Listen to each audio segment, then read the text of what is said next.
पूर्वेला संत ज्ञानेश्वर आणि पश्चिमेला संत तुकाराम या संतांच्या सहवासाने पाविण पुनीत झालेली इंद्रायणी तिरी वसलेली ही आपली तीर्थक्षेत्र टाळगाव चिखली।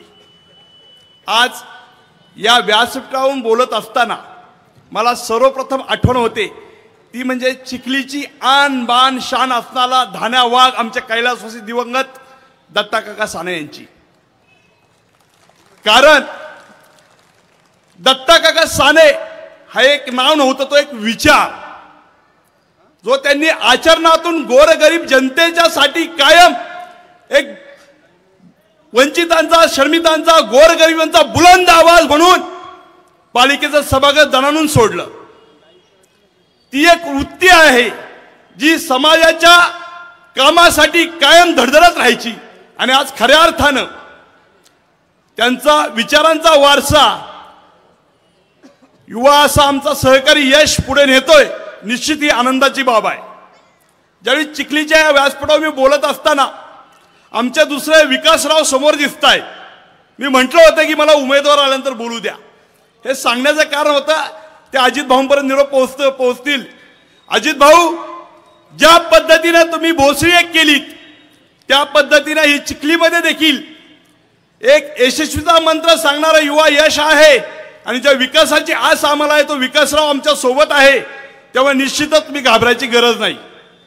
घाबरायची गरज नाही असं म्हणण्याचं कारण का? कारणही तसंच आहे। आता आपल्या पंथांचं आगमन होतंय, हे पंथ आपले क्षत्रिय आहेत, शास्त्र धर्माचे आहेत, पण खऱ्या अर्थाने तुम्हाला माहित असेल महाराष्ट्राचा बिब्बा कालवणारा पंथ कोणताही मी वेगळ्या पद्धतीने सांगायची गरज नाहीये, पण हे आपले पंथ आहेत। ह्या पंथांनी जे औद्योगिक नगरी म्हणून पिंपरीचं जे नाव रूपाला आलं ह्या टाटा मोटर्स मध्ये प्रदीर्घ काळ कामगारांचं नेतृत्व केलेलं आहे। मी त्यांचं देखील या ठिकाणी स्वागत करतो। या विधानसभेच्या निवडणुकीला सामोरं जात असताना ज्या अर्थानं आपण परिस्थितीला सामोरं जातोय, माझ्या महिला भगिनी त्या मोठ्या प्रमाणात उपस्थित आहेत। महिला भगिनींना चांगलं माहित आहे 10 वर्षापूर्वी सोन्याचा भाव काय होता, आज सोन्याचा भाव काय, तेलाचा भाव काय होता, आज तेलाचा भाव काय। आज प्रत्येक गोष्टीमध्ये महागाई वाढत चाललेली आहे। ह्या महागाईने आपण होरपळत आहोत। दुसरीकडे आपल्या युवा वर्गाला रोजगार नाही आहे।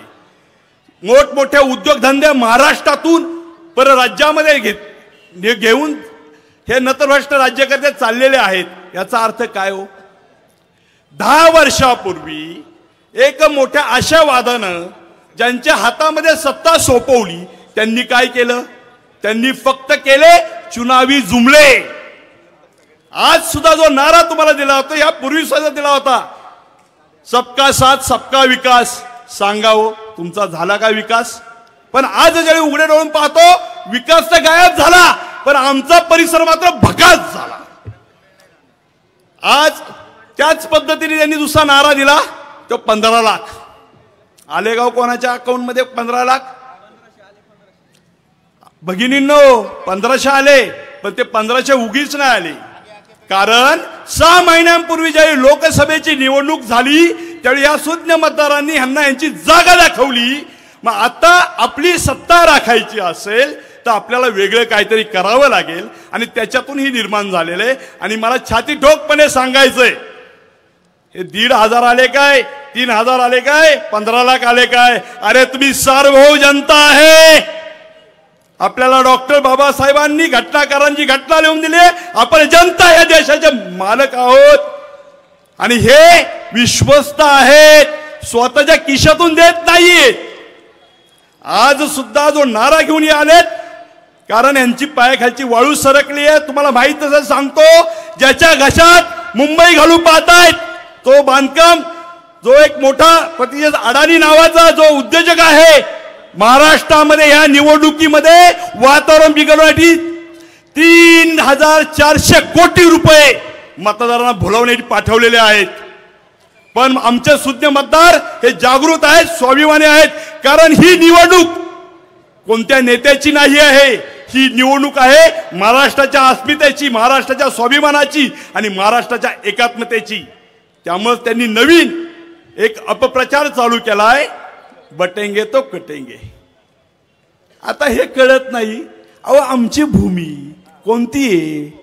आमची भूमी संतांची, साधू संतांची आहे। आमची भूमी वीरांची आहे। यामध्ये वारकरी संप्रदायाने पुनीत झालेला हा परिसर आहे। यामध्ये आम्हाला मानवतेचा धर्म, भागवत धर्माची पताका घेऊन शिकवलं जातं की सर्व एकाच ईश्वराची लेकरे आहोत। ह्यामध्ये तुम्ही आणताय अशा समाज विधारक आणि धर्मांध लोकांना आणून तुम्ही काय करू पाहताय? कोणतं जातीवाद विष पेरू पाहताय? कशासाठी? तर तुमच्या खुर्चीसाठी। बंधुभावचा जो आम्हाला समतेचा विचार जो ह्या संतांनी दिलाय, हे कशासाठी तुम्ही करताय? तुम्हाला फक्त हवी आहे खुर्ची, आणि खुर्ची कशासाठी हवी हो? मला सांगा, आपण लोकप्रतिनिधी म्हणून नगरसेवक निवडून देतो, मागील 2 वर्ष यांनी निवडणूक घेतली नाही। का घेतली नाही? आता जे आमदारकी आलीये ही सुद्धा एक प्रक्रिया असते। प्रशासन आणि राज्यकर्ते हे दोन्ही मिळून, ही विकासाच्या रथाची 2 चाकं असतात, आणि ती मिळून आपल्याला ज्या विकासाची कामं दैनंदिन जीवनामध्ये आपल्याला शिक्षण, आरोग्य, रस्ते, जे काही आपल्याला विकासासाठी पोषक पूरक पाहिजे त्याच्यासाठी करण्यासाठी हे विधानसभा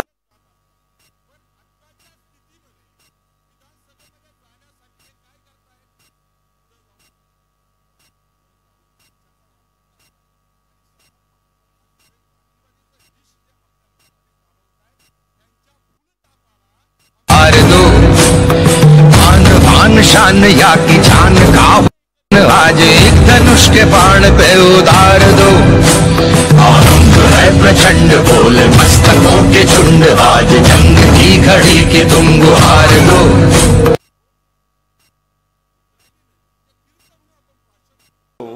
पूर्णपणे महाराष्ट्रातून नव्हे तर विविध राज्यामधून इथे लोक येतात, आळंदीला येतात, देहूला येतात, तीर्थ म्हणून प्राशाने पाणी करतात। पण खरोखर हे पाणी राहिले का तीर्थ म्हणून प्राशन करण्याचं? 10 वर्ष तुमच्या हातामध्ये सत्ता दिली, तुम्ही नारळ दाखवला, आम्ही तुमच्या पाठीशी राहिलो। तुम्ही कमळ दाखवलं, आम्ही चिखलीकर तुमच्या पाठीशी राहिलो। अहो पण तुम्ही ह्या चिखलीचा चिखल करून टाकला भ्रष्टाचाराने, त्याचं काय?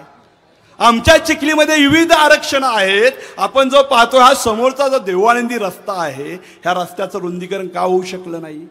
आज ह्या चिखलीच्या परिसरामध्ये जो उपनगर म्हणून हे विकसित व्हायला हवं होतं, ज्या विविध समाविष्ट गावांमध्ये 20 वर्षांपूर्वी, 25 वर्षांपूर्वी, 30 वर्षांपूर्वी मागे जाऊन पाहिलात तर पंचक्रोशीमध्ये सगळ्यात नामांकित असणाऱ्या ह्या चिखली गावाची ही दुर्दशा का झाली? कशामुळे झाली? ह्या दुर्दशेला मगाशी जसं प्रदूषणचा म्हणत होतो त्या मुद्द्यावर येतोय। ह्या दुर्दशेला कारण काय? कारण एकाच नेतृत्वाच्या मागे आपण मागे 10 वर्ष विश्वास टाकला, वेळ दिला, पण ह्या माणसांनी केलं काय? अमृतराव तुम्ही याचा रोग घ्या, कारण पुढाकार घेणारे अमृतराव होते, आमचे संजूशर होते। हे आज सहकारी तुमच्या सोबत का नाहीत? हे जनतेला मी आवर्जून बोलतोय। कारण एक आहे, तुमची ध्येय बदलली, तुमचे विचार बदलले।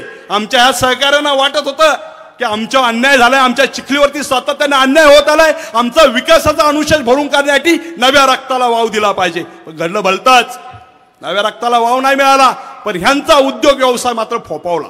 ह्यांनी फक्त एकच काम केलं, ते म्हणजे प्रत्येक गोष्टीमध्ये टक्केवारी, विकास कामं कागदोपत्री, आकडेवारी, मलिदा।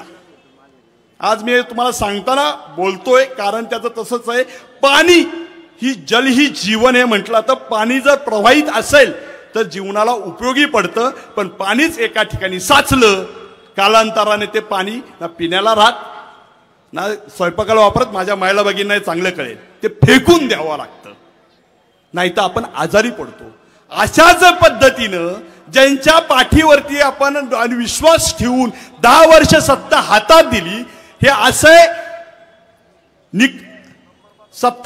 बिनकामी सत्ताधारिकांना बाहेर सत्तेच्या परिघाबाहेर फेकून देण्याची वेळ आलेली आहे। आणि त्याकरताच आपल्याला परिवर्तन करणं गरजेचं आहे। आपल्या विकासासाठी, आपल्या भागाच्या परिसराचा विकास जसा गरजेचाच आहे त्यासोबतच सर्वात महत्त्वाची गोष्ट काय असेल तर आपल्या परिसरातलं वातावरण, पाणी दूषित झालंय, हवा दूषित झाली आहे, रस्ते नाही आहेत, शाळा ज्या आहेत त्या शाळेमध्ये बदल वेगळा केलाय. आपल्याला आपल्या प्रगतीसाठी वाहून घ्यायचं असेल तर एक पाऊल पुढे यावं लागणार आहे. आणि ते येत असताना लोकशाहीमध्ये आपल्याला जो पवित्र अधिकार मिळतोय तो मतदानाचा मिळतोय.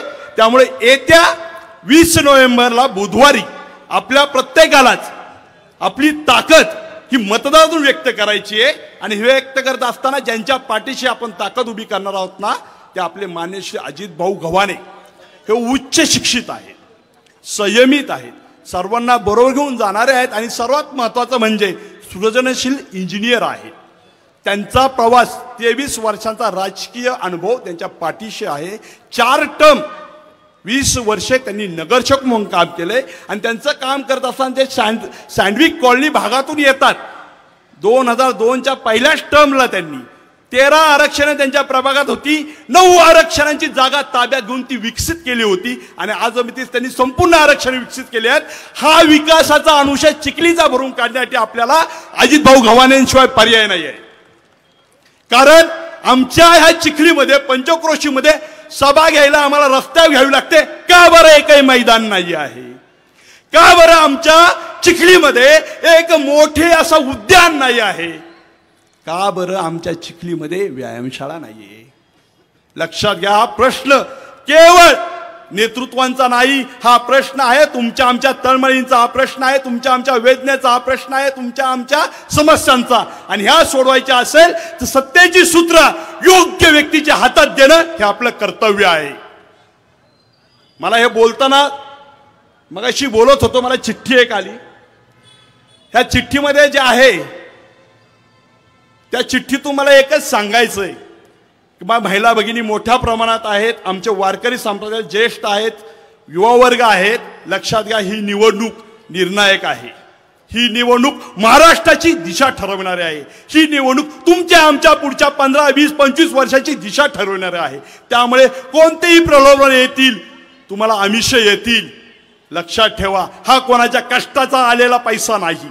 कोणत्याही पद्धतीने आला असू द्या, पण एक लक्षात ठेवा, 3 दिवसानंतर ज्यावेळी आपण मतदान केंद्रावर जाऊ ना तर आपली बुद्धी, विचार हा शाबूत ठेवा. ही वारकरी संप्रदायाची भूमी आहे, त्यामुळे मला तो टनवाला शब्द नाही घ्यायचा. पण एकच सांगायचंय, बटन दाबत असताना विचारांचं बटन दाबा, विकासाचं बटन दाबा, 1 नंबरचं बटन दाबा, कारण तेच तुम्हा आम्हाला तारणार आहे. आता अजित भाऊ थोड्या वेळात येतील, पण मी जाण्यापूर्वी एवढं एकच म्हणेल, लक्षात घ्या, आपल्याला आज बाळासाहेब ठाकरे यांची पुण्यतिथी आहे. ज्या व्यक्तिमत्वाने आपल्याला मराठीचा विचार, एकीचा विचार दिला, ते आज महाराष्ट्रामध्ये आदरणीय पवार साहेब वयाच्या 84व्या वर्षीही पायाला भिंगरी लावून महाराष्ट्र आडवा तिडवा फिरतायत. कशासाठी फिरतायत? तुमच्या आमच्या पुढच्या पिढीसाठी, जडणघडणीसाठी. आणि ती एक पिढी घडत असताना, विकासाची सूत्र चांगल्या व्यक्तीच्या हातात देत असताना केवळ आपण जाग्यावर बसून चालणार नाही, तर आपली जागा सोडून झोपलेल्या शेजारी पाजारी असेल, नातक होता असेल, मित्र परिवार असेल, बोत्री विश्रांती सभेमध्ये आपले गाववाले असतील, प्रत्येकाला आवर्जून फोन करून सांगायचं आहे की आपल्याला ह्यावेळी कसल्याही परिस्थितीत बदल घडवायचा आहे आणि आपली मतदानाची ताकद ही अजित भाऊंच्या पाठीशी उभी करायची आहे, त्यांना भरघोस मताने निवडून आणायचं आहे. आता थोड्या वेळात कोल्हे साहेब येतील, ते सांगतील. मी महाराष्ट्र धर्माविषयी बोलणार नाहीये, परंतु जाता एकच म्हणेल, महाराष्ट्र धर्म हा काय सांगतो? महाराष्ट्र धर्म आपल्याला शिकवतो खेळीमेळीनं राहण्याचा, एकत्रित पुढे जाण्याचा. आपल्याला परंपरा खूप मोठी लाभलेली आहे. मी अधिक वेळ घेणार नाही आहे, पण एकच सांगेल, तळमळीने सांगेल, ही प्रत्येकाची तुम्हा आम्हाची लढाई आहे. आणि ही लढाई, पूर्वीच्या लढाया तलवारीने व्हायच्या, आत्ताच्या लढाया लेखणीने होतात, परंतु त्यासोबत आत्ताची लढाई होणार आहे ते एका बोटाच्या शाईने. ही विचारांची लढाई आहे. सत्प्रवृत्ती विरुद्ध अपप्रवृत्ती आहे, जनशक्ती विरुद्ध जनशक्ती आहे. आणि आपल्याला विकासाच्या वाटेने पुढे जायचंय. त्यामुळे बदल करत असताना आपल्याला 1 नंबरचं बटन तुतारी वाजवून दाबायचंय. मी जाताना एवढंच म्हणेल,